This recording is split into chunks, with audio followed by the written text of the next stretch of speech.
All right, so this is day 6, and day 6 is it's an important day because this is kind of when a lot of things can happen. One is called remodeling, and the central nervous system takes pain in, bone break, bone hurt, and it goes to the central nervous system by a group of nerves. Those are called peripheral nerves. There's afferent and efferent. Coming or going, E meaning exit, going, A, well, you know, all these mnemonics, you try to remember them, but this is the deal. So it's going to the spinal cord because it's got to go somewhere. So now it's going to the spinal cord, and where bone break, bone hurt goes to the spinal cord, it goes to the back part of the spinal cord to these areas called rexed lamina.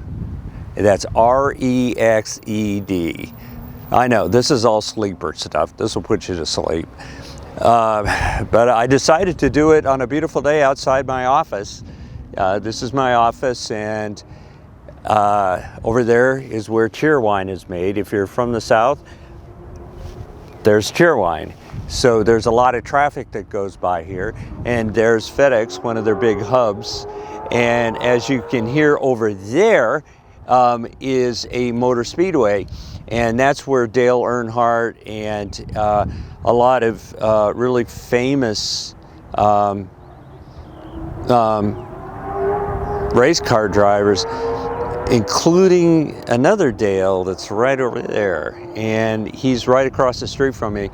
In 1989 he was the NASCAR champion. And so here we are, NASCAR country. Here I am, broken arm, bone break, bone hurt. I'm at the spinal cord now.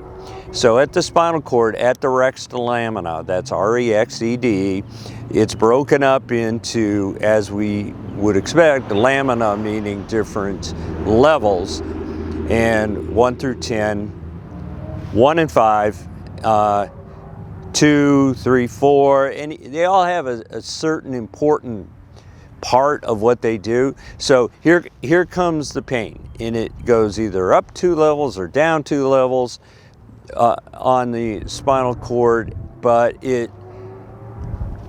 it's not it's not really transposed into pain until it gets to another section, and so it goes to what's called a second order neuron. The second order neuron then takes it to tracts, and that's T-R-A-C-T-S, that go up, and it can go either ipsilateral means same side, or contralateral, and it usually goes to the contralateral side, and the contralateral side is called the spinal thalamic tract. Spinal thalamic meaning it does a lot of different things. It feels mechanical, it feels chemical, it feels pain, just a lot of different things. But in my case, it feels pain. Ouch! So up it goes, and it goes to the limbic system. A lot of processing involved there, and that's where the personality of pain is. And we're all different, you know. We all have different ways we interpret pain, and we have different ways we understand pain, and it's transmitted to different parts of the brain, and it's molded kind of like putty, and it's molded a little bit like putty.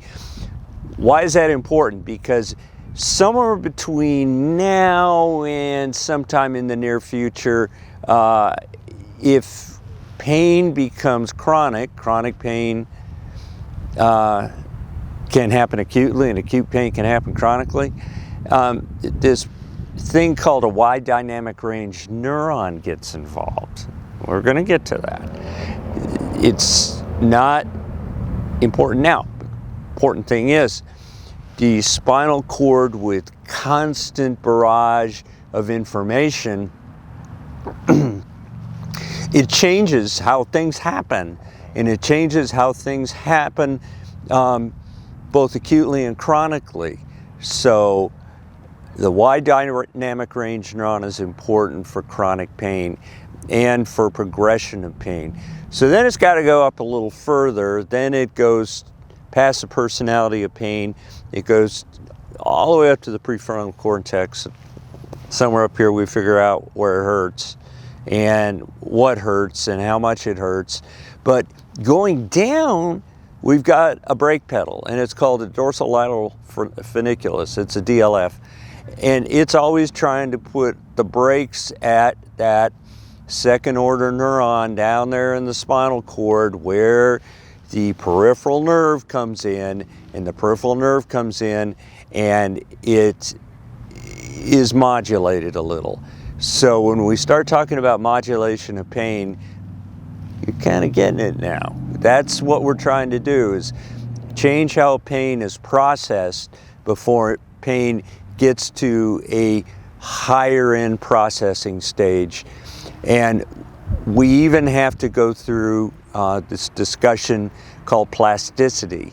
Plasticity is where the brain actually kind of even changes to basically become something. It's now pain, yes, pain, it's going to stay, or pain is going to kind of go away. So we talk about chronification of pain.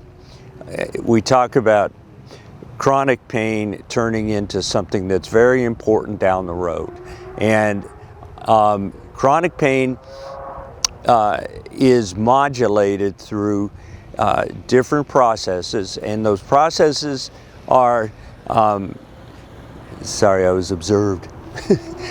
Those processes are important because the chronification of pain is something that's pretty well studied and pretty cool. Actually, we might be able to tell who's going to have chronic pain at the time of injury with a high level of confidence. So here I am, day 6. It's hurting less. I've got my big weight on here. I'm putting weight on my arm. I'm being compliant. I'm sitting up at night, sleeping upright, and we're starting to get those osteoclasts starting to work, and we're starting to get the bone trying to heal. And so that's where we're at right now, where pain is still processed to ouch, it hurts, but it hasn't turned into chronic pain. This isn't going to turn into chronic pain. This is going to be something that we're going to heal from. And we're going to go through that process step by step by step. So that's day 6. And on a pretty beautiful day at the office, we just finished clinic, and woohoo, it's Friday, we're going home, and that doesn't mean my day ends, but woohoo, we're going home. Have a great day.